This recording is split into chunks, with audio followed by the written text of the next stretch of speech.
At 11:47 a.m. on January 11th, 1944, the frigid skies above Aschersleben, Germany, held a tense stillness, broken only by the distant drone of B-17 flying fortresses and the faint, menacing roar of approaching enemy fighters.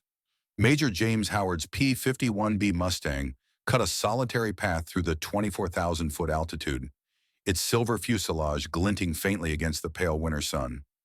Moments earlier, a chaotic dogfight with Luftwaffe interceptors had scattered his 356 fighter squadron, leaving Howard completely isolated. No wingman, no backup, just his wits and a single fighter against a swarm of more than 30 German aircraft.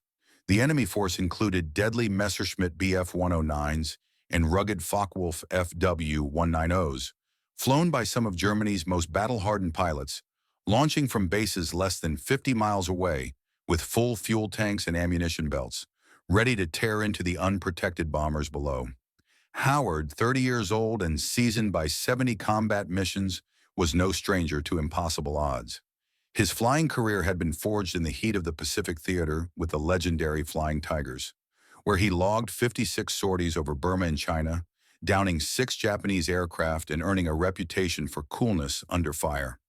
Since December 1943, he had led the 356 Fighter Squadron in the new long-range P-51B Mustang, a game-changing aircraft that extended Allied fighter coverage deep into German airspace, adding 14 high-risk European missions to his resume, each one pushing his skills and stamina to the limit. The day's mission had kicked off at 700 hours sharp when 50 P-51 Mustangs from the 354th Fighter Group took flight to escort 3 full wings of B-17 flying fortresses. Their target, critical German aircraft factories in Aschersleben and Halberstadt, 90 miles southwest of Berlin, facilities that churned out the Luftwaffe's fighters, making them a top priority target for Allied bombing runs. The bombers had executed their runs flawlessly, releasing their payloads on the factories below, before banking hard to begin the grueling 3-hour journey back to England. But as they turned, the sky darkened with the arrival of the Luftwaffe, hell-bent on destroying the vulnerable formation before it could escape. Howard's squadron had engaged a formation of twin-engine Bf-110 Zerstörers, destroyers, near the target zone, a brutal skirmish that saw Howard shoot one Bf-110 down cleanly, its wreckage spiraling into the German countryside below. But the fight had come at a cost. The Zerstörer's evasive maneuvers and counterattacks had scattered his pilots, sending them spinning off in different directions to fend for themselves. When Howard climbed back to the bomber's cruising altitude, where the thin air bit at the Mustang's metal frame and temperatures plummeted to 40 degrees below zero, he scanned the horizon in vain. Not a single American fighter remained in sight. He was alone. Beneath him, 300 airmen manned 10 B-17s, flying in a tight defensive formation that relied on overlapping machine gun fire to deter attackers. Each flying fortress carried 30 crew members, pilots, navigators, bombardiers, and gunners, all acutely aware that their survival depended on fighter escort. The bomber's earlier protection, a squadron of P-47 Thunderbolts, had turned back an hour prior. The P-47's powerful engine and heavy armor made it a formidable dogfighter, but its limited fuel capacity left it unable to penetrate this deep into Germany. Now, with the Thunderbolts gone and Howard's Mustang the only Allied fighter in the area, the B-17 crews braced for the worst. Howard's Mustang was armed with 4.50 caliber Browning machine guns, 2 mounted in each wing, weapons capable of tearing through enemy aircraft with devastating force. The inboard guns held 350 rounds apiece, while the outboard guns carried 280 rounds each, totaling 1,700 rounds of ammunition. At the standard combat rate of fire, roughly 850 rounds per minute per gun, he had just 4 minutes of sustained shooting if he maintained perfect trigger discipline. His fuel gauge was even more alarming, enough fuel for 30 minutes of combat flight at most. After that, the Mustang would become a glider, at the mercy of wind and gravity over enemy territory. The first wave of German fighters broke formation, diving toward the B-17S with a blood-curdling wail. Howard didn't hesitate. He pushed his throttle to emergency war power, the Packard Merlin 51650 engine roaring to life as the Mustang surged past 400 miles per hour. He locked onto a BF-109 that had positioned itself behind a B-17 named Patches, its gun sight glowing as he centered it on the German pilot's cockpit.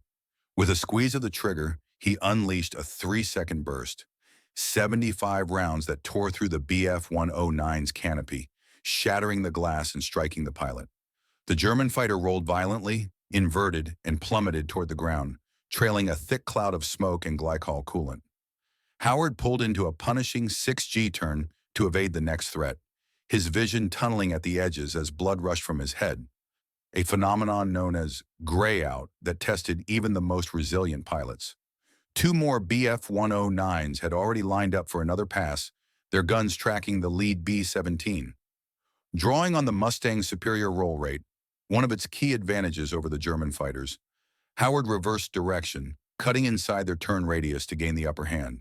A quick 1-second burst ignited the trailing BF-109's engine cowling, flames erupting from the fuselage as the pilot ejected, his parachute billowing open against the sky.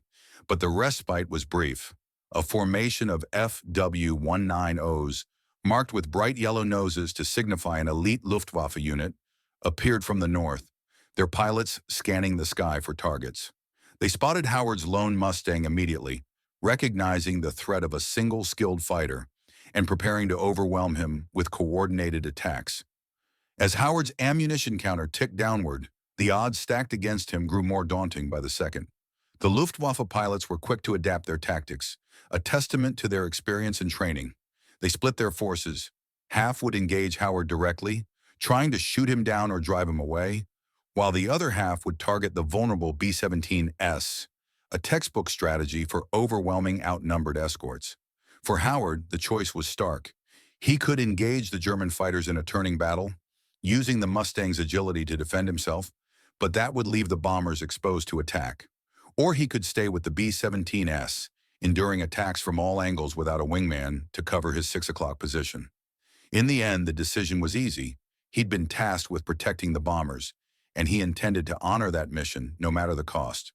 AFW-190 broke from the enemy formation, diving from 12 o'clock high toward the lead B-17S, an attack vector designed to avoid the bomber's top turret gunners. Howard reacted instantly, cutting off the FW-190's angle with a sharp turn and pouring on the speed. He lined up his gun sight on the German fighter's wing root, the weakest point in its armor, and fired. The FW-190's wing erupted in a ball of flame, the aircraft snapping left before breaking apart mid-air, its wreckage scattering toward the ground. But before Howard could regroup, two more German fighters, one BF-109, one FW-190, attacked from opposite sides, forcing him to split his focus. He juked left to evade the BF-109's gunfire, then right to counter the FW-190, his hands moving deftly over the Mustang's controls as he danced between the two threats. In less than 4 minutes of intense combat, Howard had burned through 500 rounds of ammunition, leaving just 1,200 rounds against 30 enemy aircraft. The math was brutal. Even with perfect trigger discipline, he had less than 3 minutes of shooting time left, and the Luftwaffe pilots knew it. They pressed their attacks relentlessly, taking turns diving at the bombers and Howard, wearing down his stamina and his ammunition supply. Howard pushed his Mustang to its limits, diving into a near-vertical descent that saw his airspeed climb to 430 miles per hour, faster than the aircraft's recommended maximum speed, before pulling into a tight climbing spiral. 3 BF-109s gave chase, their pilots determined to catch the lone American. But Howard reversed hard at the peak of the climb, causing the German fighters to overshoot. Rolling inverted and pulling through, he locked onto the trailing BF-109, its pilot unaware of the threat behind him. A 2-second burst tore through the fighter's tail, sending it spiraling downward in a smoky wreck. Then, disaster struck. Howard squeezed the trigger to engage another BF-109, but only a faint click echoed through the cockpit. 3 of his 4 machine guns had fallen silent. He flipped the gun switches off and on, checked the ammunition belts for jams, and tapped the side of the instrument panel in frustration. But nothing changed. Only the left inboard Browning remained operational. The sub-zero temperatures at 24,000 feet had taken their toll. Metal components had contracted, springs had weakened, and ammunition belts had misaligned. Common mechanical failures in the extreme cold, but catastrophic in the middle of a dogfight. Below, 6 Bf-109s were formed for another coordinated attack on the bombers, their pilots sensing vulnerability. Howard clung to his last working gun, which held 350 rounds, enough for roughly 90 seconds of selective fire, if he chose his shots carefully. But here was the silver lining. The Luftwaffe pilots didn't know his guns had jammed. They had watched him shoot down 4 of their comrades with deadly accuracy, and they had no reason to doubt his firepower. As long as he flew aggressively, diving, climbing, and positioning himself for potential shots, they would have to respect the threat he posed, even if he couldn't always follow through with gunfire. AFW-190 made a high-side attack on the rearmost B-17, its guns blazing as it closed in. Howard turned hard into the threat, his Mustang's wings shaking under the stress of the turn, and waited until he was 400 yards away, within optimal firing range, before squeezing the trigger. A 1-second, 25-round burst streaked toward the FW-190, and the German pilot, spooked by the incoming fire, broke off his attack and dove away. Howard didn't know if he'd scored hits. His gun camera would later confirm a near miss. But the bomber was safe, if only for another 30 seconds. 2 more Bf-109s launched a classic pincer attack from opposite sides, a tactic designed to split an enemy's focus and leave them exposed. Howard couldn't engage both, so he targeted the closer fighter, its pilot breaking away early when he saw the Mustang bearing down. The second Bf-109 pressed its attack, but Howard reversed direction at the last second, forcing the German to abort his run. Inside the B-17S, gunners watched in awe through their plexiglass blisters as the lone Mustang weaved between enemy fighters in their formation. They could see German aircraft everywhere, 30, 40, maybe more, swarming like hornets, yet the single P-51 stood between them and destruction. Some crew members later recalled gripping their machine guns so tightly their knuckles turned white, while others whispered prayers as they watched Howard dive and climb, fending off attack after attack. All agreed they had never seen a pilot display such courage, such disregard for his own safety, when he could have easily disengaged and flown back to England. After 17 minutes of relentless combat, Howard's fuel gauge dipped into the yellow zone, warning him that his fuel supply was running low. His ammunition counter showed just 200 rounds left for his one working gun, and his body ached from the repeated G-forces, which had pushed his limits time and again. 3 Bf-109s formed a tight VEC formation, 3 aircraft flying in a V shape, a classic attack formation, and charged the lead B-17. Howard dove to intercept, his Mustang slicing through the air as he headed straight for the German formation. The Bf-109 pilots, still wary of his firepower, broke early, scattering before he could get within firing range. His bluff was working, for now. But the Luftwaffe pilots were catching on. AFW-190 launched a beam attack from the right, forcing Howard into a punishing 7G turn, so intense that his vision grayed at the edges, and he struggled to stay conscious. He fought through the grayout, centering his gun sight on the FW-190 and firing a 1-second burst that shattered the fighter's canopy. The German pilot peeled away, his aircraft trailing smoke, but the shot cost Howard 25 more rounds, leaving just 175, or less than 5 seconds of fire time. The Luftwaffe pilots noticed his increasingly selective shooting, realizing he was likely running low on ammunition. 2 Bf-109s began stalking him, staying on his tail and forcing him into defensive maneuvers, preventing him from intercepting attacks on the bombers. If they could pin him in a defensive spiral, the rest of the German fighters would tear the B-17S apart unopposed. Howard reversed hard, his Mustang spinning 180 degrees as he evaded the pursuing Bf-109s. The German fighters overshot, and Howard locked onto the lead Bf-109, squeezing the trigger with all his might. Nothing happened. His last working gun had jammed. The ammunition counter still read 175 rounds, but the weapon wouldn't cycle. The charging mechanism had frozen solid, or the belt had twisted, or the barrel had overheated despite the frigid temperatures. Whatever the cause, the result was the same. Howard was flying a defenseless fighter over enemy territory, with 30 Luftwaffe aircraft still hunting the bombers below.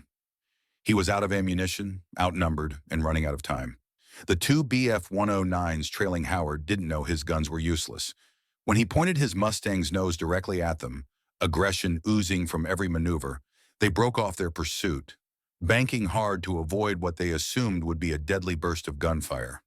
In that split second, Howard had a revelation. The Luftwaffe pilots couldn't see inside his cockpit. They couldn't see the jam guns, the empty ammunition belts, or the frustration etched on his face.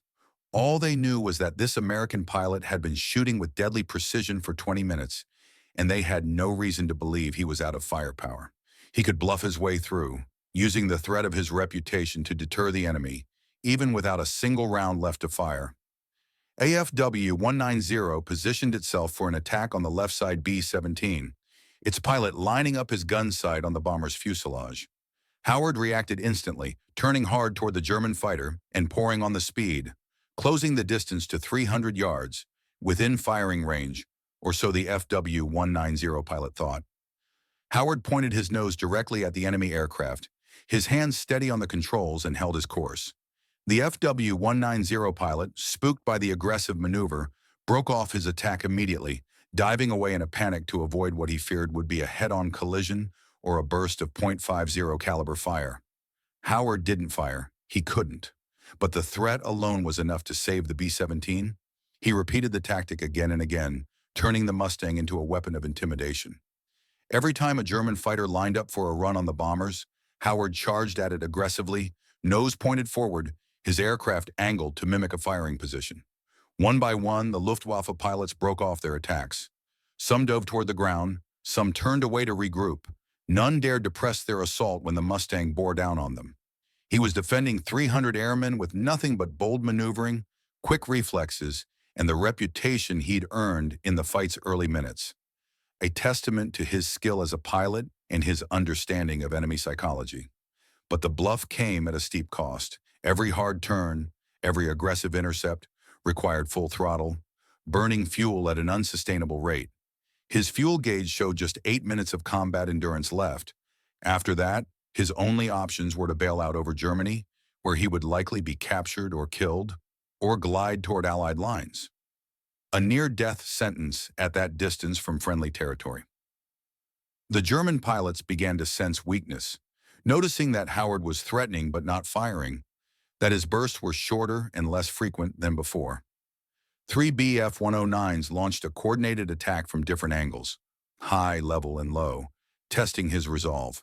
Howard intercepted the closest one, a Bf-109 diving from above, but the other two pressed their runs, closing in on the B-17 Lucky Lady. The bomber's waist gunners opened fire, sending tracers streaking across the sky in a desperate attempt to deter the German fighters. The lead Bf-109's attack was wild and inaccurate, its pilot forced to break away by the incoming fire, but the close call served as a warning. The bluff was losing its power. Howard's fuel gauge plunged into the red zone, 6 minutes left, with the B-17S still 90 miles from the German border and 170 miles from Allied fighter coverage over Belgium. The Luftwaffe had all the time, fuel, and ammo they needed. They could wait for Howard to run dry, then destroy the bombers at their leisure. AFW-190 tested him further, launching a fake attack on the lead B-17 before breaking away. But instead of fleeing, it circled back to reposition, probing to see if Howard was truly out of ammunition. 2 more Bf-109s coordinated their approach, using a decoy to split Howard's focus. One fighter feinted from the right, drawing his attention, while the other prepared to attack from the left. Howard fell for the ruse momentarily, turning toward the decoy, before realizing his mistake and reversing direction. The Bf-109 on the left had closed to within 200 yards of a B-17, its guns primed, but Howard's last-second maneuver forced it to abort its run. As the B-17SS crossed a snow-covered German town below, its rooftops dusted with white, its roads empty of traffic, Howard faced the grim reality of his situation. If his fuel ran out now, he'd have to bail out over enemy territory, where German civilians, enraged by Allied bombing runs, might attack him before he could be captured by military forces. Downed Allied airmen were often treated harshly by civilians whose homes and families had been destroyed by bombs, and Howard knew the risks all too well. Three Bf-109s launched another coordinated attack on a single B-17, the Texas Rose, from three different angles. Howard intercepted the high fighter, diving at it with such ferocity that the Bf-109 pilot broke away before firing, but the other two pressed their runs. The level Bf-109 closed to 150 yards of the Texas Rose before breaking off, while the low fighter fired a burst that sparked bullet strikes along the bomber's right wing. Metal scraping against metal, a terrifying sound for the crew inside. The B-17 stayed in formation, its pilot fighting to maintain altitude, but the Luftwaffe had proven they could damage the bombers, even with Howard's protection. With 90 seconds of fuel left, 6 German fighters formed 2 Vics of 3, planning a simultaneous attack from opposite sides to force Howard into an impossible choice. Defend one side of the bomber formation or the other. He accelerated toward the first Vic of Bf-109s, his Mustang surging forward as he prepared to disrupt their attack. The German formation held its course, their pilots determined to call his bluff, but at 200 yards within point-blank range, they scattered, their coordinated assault falling apart. But the second Vic was already diving on the bombers from the opposite side, and Howard pulled a 7G reversal, his vision graying as blood drained from his head. He fought through the disorientation, getting his nose pointed at the second formation, but he was too far away, too slow to intercept. 3 FW-19s dove from above, pressing through the B-17's defensive fire, tracers crisscrossing the sky as bomber gunners and German pilots exchanged fire. One FW-190 took a direct hit from a B-17's top turret, smoke pouring from its engine as it rolled left and dropped away. But the other 2 FW-190s scored hits on a B-17, igniting its number 3 engine. The crew shut it down immediately, feathering the propeller to prevent further damage. But the bomber was severely damaged, falling behind the formation as it lost altitude. Howard's fuel gauge showed just 30 seconds left. His engine coughed and sputtered, running on fumes from the nearly empty tanks, the Merlin Phi 1650's roar fading to a weak rumble. The damaged B-17, now down to 3 engines, began losing altitude fast. Its crew jettisoned ammunition boxes, equipment, and anything else heavy that wasn't essential, fighting to stay airborne long enough to reach friendly territory. 5 Bf-109s circled the stricken bomber like sharks, their pilots salivating at the easy target, and Howard positioned himself between them and their prey, a defenseless fighter protecting a damaged bomber, both clinging to survival. A Bf-109 dove in for the kill, its guns blazing. Howard turned toward it, but his engine died completely, silence replacing the roar of the Merlin, leaving only the howl of wind over the Mustang's fuselage. The Bf-109 pilot saw the propeller stop spinning, realized Howard was powerless, and pressed his attack, closing to within 200 yards of the B-17. But Howard refused to surrender. He nosed down to maintain airspeed, pointing his powerless aircraft directly at the German fighter. A suicide maneuver, but one that caught the Bf-109 pilot off guard. The German hesitated, then broke away, still cowed by the Mustang's aggressive posture, even without an engine. Howard's altitude plummeted. 20,000 feet, 19,000, 18,000. He was gliding at 190 miles per hour, descending 800 feet per minute, his body aching, his mind racing, when he spotted a glimmer of hope on the western horizon. Small dots, moving fast, growing larger by the second.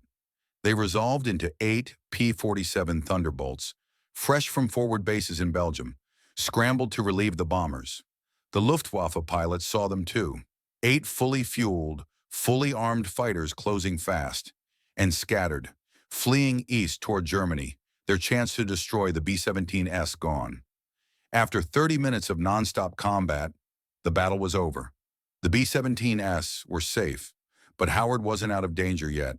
He tried to restart his engine, switching to reserve tanks, turning on the emergency fuel boost pump and hitting the starter.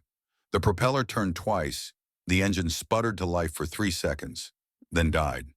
A second attempt kept it running for 5 seconds, enough to arrest his descent by precious altitude and give him a fighting chance.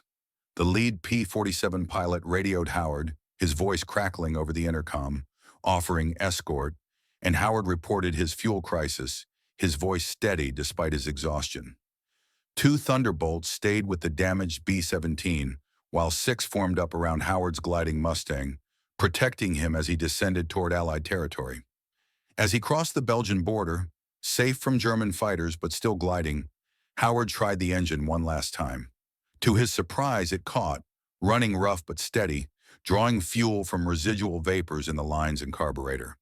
He leveled off at 8,000 feet, his engine coughing intermittently but holding on, and set a course for a small forward airfield designated A-70 near Antwerp, a rough single runway strip used for emergency landings by Allied fighters.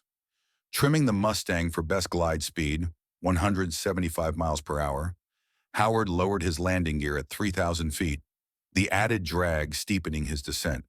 He compensated by nosing down slightly, maintaining his speed as he approached the airfield. The runway came into view straight and true, and he crossed the airfield boundary at 1,000 feet, his altitude perfect, his approach angle just right. He crossed the runway threshold at 70 feet, flared smoothly to reduce speed, and touched down on the main wheels, the Mustang rolling straight down the center line before coming to a stop. Ground crews swarmed the aircraft immediately, their faces a mix of awe and relief, and found the fuel tanks bone dry, 3 guns jammed solid, and the 4th still holding 175 rounds that would never be fired. The B-17 crews returned to their bases that afternoon, every aircraft from the 401st Bomb Group making it home. The damaged bomber, now down to 2 engines, crash-landed in Belgium, its crew surviving without a single fatality. A miracle thanks in no small part to Howard's defense. At the mission debrief, 16 B-17 pilots testified to Howard's heroic stand, estimating he shot down 4 to 6 German fighters, while others spoke of his selfless courage in staying with the bombers when he could have fled. Official records credited Howard with 3 confirmed kills, 2 Bf-11 OSUs, 1 FW-19 OSUs, and 2 probable kills. But the numbers paled in comparison to what he'd accomplished. Defending 300 airmen against impossible odds, fighting long after his guns fell silent, and using nothing but courage and a well-executed bluff to turn the tide of the battle. Colonel Harold Bowman immediately recommended him for the Medal of Honor, and the story spread like wildfire. Stars and Stripes reporter Andy Rooney called it the greatest fighter pilot story of World War II, while the Saturday Evening Post dubbed Howard the one-man Air Force. On June 5, 1944, Lieutenant General Carl Spaatz presented Major James Howard with the Medal of Honor, the only fighter pilot in the European theater to receive the award during the war. His citation honored his conspicuous gallantry above and beyond the call of duty, noting his single-handed attack on 30-plus enemy aircraft and his defense of the bombers long after his ammunition was gone. Howard continued flying combat missions until November 1944, rising to the rank of colonel, and later became a brigadier general in the Air Force Reserve. He commanded bomb wings, ran businesses, and wrote his autobiography, Roar of the Tiger, in 1991. He passed away on March 18, 1995, at the age of 81, and was buried at Arlington National Cemetery, a hero whose legacy endures in the story of the lone Mustang pilot who saved 300 lives with nothing but courage, skill, and a refusal to quit.